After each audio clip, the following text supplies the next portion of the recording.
Boa tarde, pessoal. Vamos fazer mais uma aula aqui, entrar no capítulo 5 do livro, tá? Com essa aula vai faltar apenas, depois desse capítulo, o capítulo 6. Embora esse capítulo 5 a gente vai precisar de 2 semanas, ou 2 aulas, né? Para concluir o capítulo, tá? Então eu vou postar a primeira parte e depois posto a segunda parte ainda referente ao capítulo 5. O capítulo 5, a gente vai falar sobre a torção. Se vocês olharem lá no livro do Hibbeler, tá o capítulo de torção. Então, vamos dar início aqui ao conteúdo. Primeira coisa, quando a gente fala de torção, a gente tem que entender o que é uma estrutura sujeita a um torque. Qualquer estrutura que vocês conheçam que tem um giro, ela é sujeita a um torque. Pode dar um exemplo, por exemplo, de motor elétrico, o pessoal que é da engenharia elétrica. A gente pode dar um exemplo de uma rotação de um poço, por exemplo, que roda e coleta uma água de um poço. Então essa haste que está fazendo o enrolamento da corda para puxar o tanque num poço, ele também está sujeito a torção. Qualquer motor, um computador, por exemplo, tem estruturas que estão rodando, ventiladores, todas essas estruturas estão sujeitas à torção. Você tem um eixo que tem rotação, você está sujeito à torção. Então, vamos entender bem o que é isso, ó, pelo slide. Torque é o momento que tende a torcer a peça em torno do seu eixo longitudinal. Seu defeito é de interesse principal em projetos de eixos ou eixo de acionamento usado em veículos e maquinaria. Então, uma roda de um carro, um motor de um carro que tem um virabrequim que roda, todas as estruturas que têm rotação vão estar sujeitas à torção. Então, ela é um carregamento muito importante na engenharia. Se a gente pensar que todos os motores elétricos vão ter rotação, todos os carros, todos os automóveis, aviões, todas as estruturas que têm rotação vão ter, elevadores, por exemplo, num prédio, né, de um edifício civil. Então aqui está mostrando um exemplo, aqui você tem um ventilador, essas pastas do ventilador estão rodando, esse eixo que está sendo rotacionado está sujeito à torção. Então vamos lá, vamos entender a torção. Aqui do mesmo jeito que a gente tinha para carregamento axial, a gente tem agora para torção. Você percebe que você tem um eixo onde foram desenhadas linhas ao longo da longitudinal do eixo e também ao longo dos diâmetros, né, do diâmetro externo do eixo. Esse eixo ainda não tem nenhuma carga. Se eu aplicar uma torção sobre ele, o que eu estou fazendo? Estou tentando torcionar esse eixo, estou rodando. Se eu começar a acionar, se esse eixo tiver que girar, eu vou ter que aplicar uma força que está fazendo esse eixo torcionar. Então, o que acontece? Ocorre uma deformação nessa estrutura. Lembrando que nós vamos trabalhar dentro da região elástica também aqui na torção. Se eu torciono um eixo, eu tiro essa torção por algum motivo, ou desligo o motor, esse eixo volta ao tamanho original. Então a gente está trabalhando dentro da região elástica de deformação. Que tipo de deformação a gente vai ter aqui no eixo? Se vocês prestarem atenção no formato dessa carga, vocês vão ver que não vai ser uma deformação mais normal que nós vamos ter no eixo, e sim uma deformação cisalhante. Você vai ter deformações e tensões cisalhantes no eixo, né? Então a torção vai ocasionar tensão cisalhante, se você olhar aqui, ó. E de novo, essa equação seria a mesma equação de Hooke que a gente tinha lá, né, para tração, que era sigma igual a E e a deformação normal. Agora nós temos a tensão cisalhante é igual a um outro módulo que a gente vai chamar de módulo de rigidez e a deformação cisalhante. Então o que a gente tem num eixo que está sendo torcionado é a deformação cisalhante, tá? Então aqui, ela vai obedecer a regra da mão direita, embora a gente não vai ter muitos exercícios torques de diferentes tipos. Mas se você aplicar um torque, você quer saber se ele é positivo ou negativo, como é que você vai saber? Se de todo modo, tanto se eu torcer para cá, vai ter deformação igual, né? Deformações aliantes. Eu vou sempre considerar a regra da mão direita. Se eu aplicar a minha palma da mão na direção da força,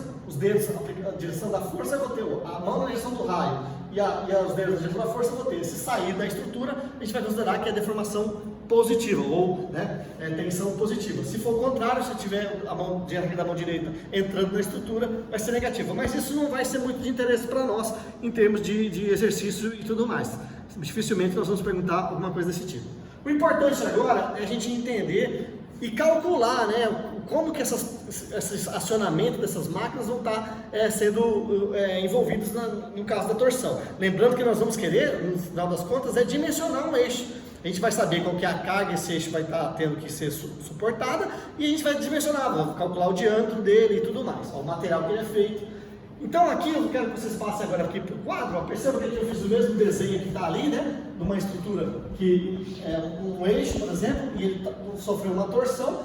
Então a gente vai ter uma tensão que vai aparecer dentro dessa face do eixo. Perceba, se eu aplicar uma torção nessa direção, na direção anti-horária, por exemplo, eu vou ter para que ela seja positiva, a regra da mão direita, né? Coloquei aqui a minha mão no raio, os dedos vão na direção da força, está saindo da estrutura, é positivo. Então essa tensão, ela vai ser máxima nas extremidades do meu eixo e 0 no centro do eixo.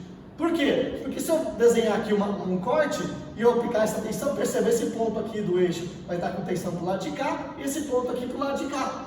Né? Você tem um giro, então necessariamente o centro do eixo não tem tensão nenhuma. Então na torção, a parte central do eixo vai estar ausente de tensão e de deformação. É como se você girasse o material em torno daquele ponto central longitudinal. Tudo bem? Então é óbvio que a gente pode dizer que tanto a deformação quanto a tensão de cisalhamento, elas vão respeitar essa ordem aqui, ó. O que é esse ρ e o que é esse C? Desenhei aqui agora a face do meu eixo. Ρ, ele pode variar de 0 no centro até o máximo de C, que é o valor do raio. C, então é o raio do meu eixo. E esse ρ vai variar aqui dentro, ele pode variar, eu posso calcular a tensão no centro, que eu vou saber que é 0, mas eu posso querer a tensão logo depois aqui, uma distância, por exemplo, C sobre 5, que seria isso aqui, por exemplo. Então eu posso calcular a tensão nesse ponto. Lembrando que vamos supor, se eu aplicar uma tensão, o torque anti-horário aqui vai ocasionar esse tipo de tensão. Essa tensão nesse ponto aqui, desse eixo, seria esse valor aqui, que eu vou chamar de tal, tá? Sendo que o meu tal máximo seria lá na extremidade, tanto essa superior, como se fosse na inferior, seria do lado de cá, né? Do mesmo tamanho aqui, as tensões máximas. Tá? Então essas seriam as tensões que surgiriam na face, na área da seção transversal, quando o meu eixo é submetido a uma torção. Para a gente entender melhor, a gente pode também partir da fórmula, apesar que não tem isso aí no slide, eu estou passando aqui para vocês, se vocês forem ler no livro, vocês vão ver. A fórmula da torção, o que é torção mesmo, vocês lembram? Torção nada mais é que um momento, gente. Ele é diferente daquele outro momento de flexão que nós vamos ver no capítulo 6, mas ele também é um momento. Se eu aplicar uma força nesse meu eixo, que essa força seja paralela à área da seção transversal, ela vai causar uma tensão, que nada mais vai ser do que uma força vezes uma distância. Tá? Todo momento é calculado força vezes distância. Lembrando que a unidade é newtons, metro. Newtons da força, metro da distância. Então essa é a unidade de torque, newtons metro. Tá? Se eu olhar aqui, isso aqui nada mais é que um desmembramento da fórmula, para vocês entenderem como é que a gente chega na fórmula final para um eixo, que no nosso caso vai ser um eixo circular. Mas vamos lá. Isso aqui serve para todos. Se eu tiver várias forças sendo aplicadas aqui, tangencial, diferentes, né? Eu posso até fazer a força, para vocês não confundirem com a tensão aí, né? Seria a força, vou fazer em azul aqui, ó. Várias forças aplicadas aqui nesse eixo. Para eu saber qual que é o efeito dessas forças sobre esse eixo, eu vou ter que realmente calcular todas as distâncias aqui, que seriam os meus r's, vezes essa força. Então, nada mais, é isso aqui, ó, somatório, quer dizer, todas as forças somadas da distância, que é a distância ρ, vezes a força. Perceba que tensão vezes área dá força. Tensão não é força sobre área. Então, se eu quero a força, ela é a mesma coisa que tensão vezes área, né? Vamos lá lembrar aqui, ó. Tensão é o que? Força V sobre área. Então, se eu tenho a força na fórmula, eu posso dizer que força é igual a tensão vezes a área, que é o que eu fiz aqui, ó. Isso aqui é força, isso aqui é distância. Na fórmula. Se eu somar todas elas que acontecem na minha face, eu vou ter o torque total sobre o meu eixo. Então, tá aqui. Desse ponto, a gente vai chegar aqui como? Se eu sei que no caso da torção, a minha tensão tem esse comportamento aqui, ó, ela vai variar para ρ igual a 0, que é no centro do eixo, vai ser 0 a tensão. E para ρ igual a C, que é o raio estéreo, vai ser a tensão máxima, então ele tem esse comportamento. Perceba que eu pego esse valor aqui e coloco aqui, ó. Coloquei aqui, ó. Tá? No lugar desse tensão aqui, coloquei isso aqui, tá? Isso aqui é igual a isso.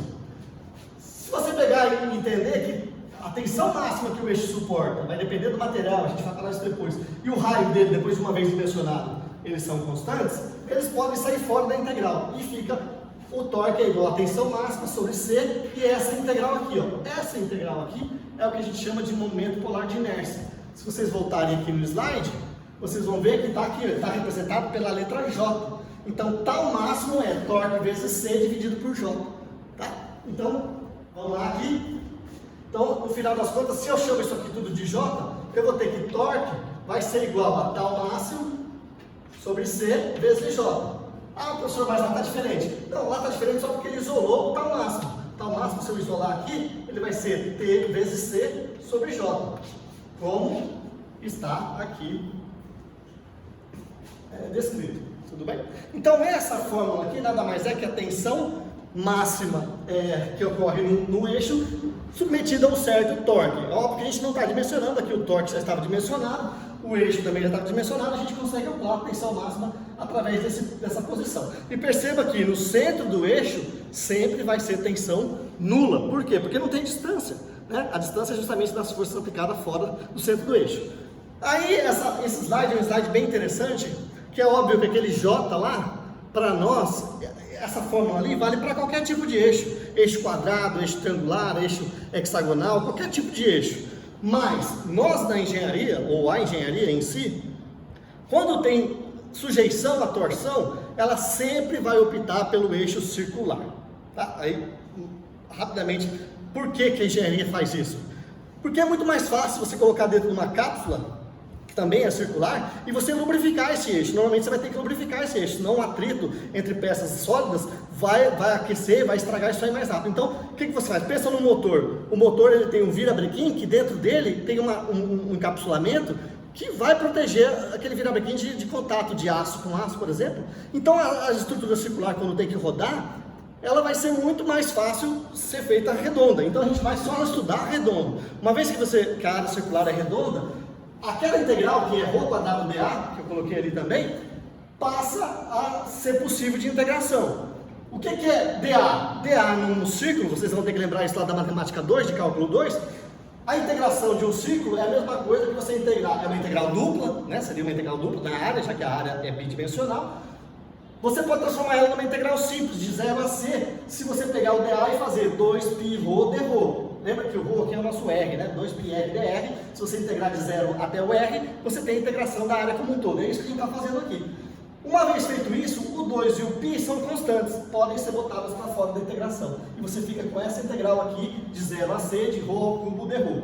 Uma vez resolvida essa integral, que é muito simples, é ρ na quarta sobre 4, e colocando os limites de integração, 0 e c, você vai ter esse novo formato aqui de J. Então, com isso, a gente define o que é o momento polar de inércia para nós, eixos circulares, que é o πc² sobre 2. E esse c é o raio. Tudo bem? Então, essa aí ficou a parte da técnica, né? da parte de matemática do momento do torque. Aqui tem esse slide, um slide interessante que mostra a falha, né? Por que a falha de torção? É como se você pegasse um cabo de vassoura e torcionasse ele. Se você torcer ele, chegar no limite dele, ele vai arrebentar. E ele vai arrebentar onde? Na região externa, aqui ó, essa trinca aqui da foto dá pra ver bem, ó. Trincou aonde? Na região externa. Por quê? Porque é o local de maior tensão. E é óbvio que ele vai romper no local de maior tensão, tá?